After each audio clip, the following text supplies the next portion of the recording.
तमिलनाडु में बारिश की तबाहकारियां जारी हैं। अब से कुछ देर पहले जो इत्तलात मिली हैं उसके मुताबिक 4 अफराद की मौत हुई है।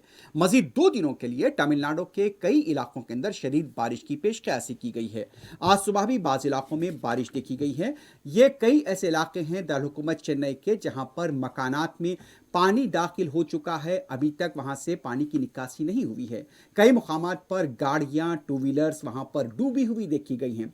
महकमे मौसमियात के मुताबिक ये कहा जा रहा है कि बारिश का सिलसिला जारी रह सकता है और इसके साथ साथ तकरीबन 500 मुकामात पर चेन्नई में पानी की निकासी के लिए पंप लगा दिए गए हैं। तो ये जो इत्तलात मिल रही हैं तमिलनाडु के कई इलाकों से, वहां पर बारिश का सिलसिला चल पड़ा है और अभी भी ये पेशकशी है कि 2 दिनों तक शदीद बारिश हो सकती है। इस दौरान में अवाम को भी काफ़ी मुश्किलात का सामना करना पड़ रहा है। आप देख सकते हैं कि चेन्नई के अंदर कई ऐसे मकानात थे जहां पर फ्रिज को यहां पर एक टेबल पर रख दिया गया, क्योंकि कई ऐसे सामान है, इलेक्ट्रॉनिक का सामान, वो भी ख़राब होने की इत्तलात मिल रही हैं।